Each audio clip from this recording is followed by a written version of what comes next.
Way back at the beginning of class, we introduced the unit of the mole as the SI unit for an amount, right? And I mentioned that we're gonna come back to this unit later. Well, now is later, so now is the time.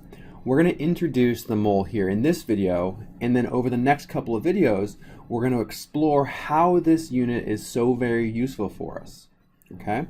So first things first, think about the mole as you think about a dozen, right? We define 1 dozen as being equal to 12. And it doesn't matter what the 12 is. It could be 12 cars or 12 donuts or 12 of anything. 1 dozen means 12 of these units. Okay? The same thing goes for a mole, except for a mole, we define it as a much larger number. So it's 6.022 times 10 to the 23rd of these units. And again, these units can be anything, okay? But for our purposes, it tends to be atoms or molecules. Okay, so this value right here of 6.022 times 10 to the 23rd, this is known as Avogadro's number.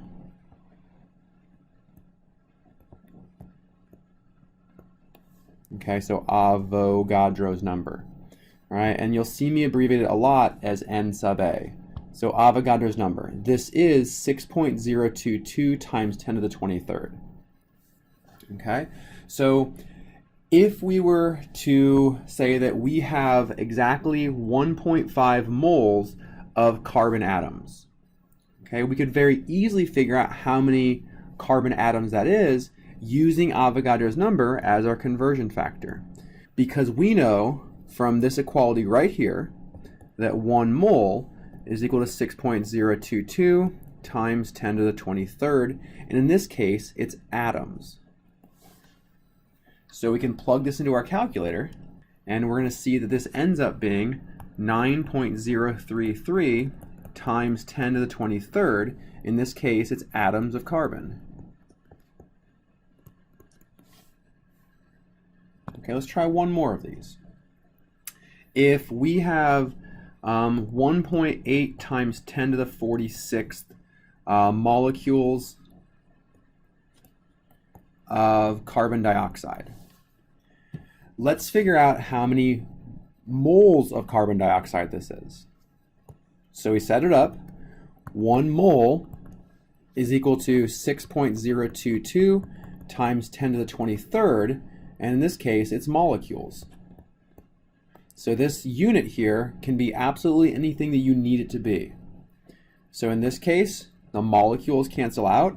We're going to be left with moles of carbon dioxide.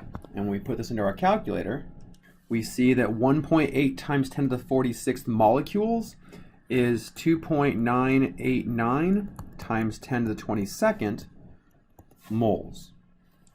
Okay, so that's really it for moles. We'll go ahead and stop this video now, and in the next couple of videos we'll explore how we can use the concept of the mole to help us understand a lot more about the units that we see in chemistry.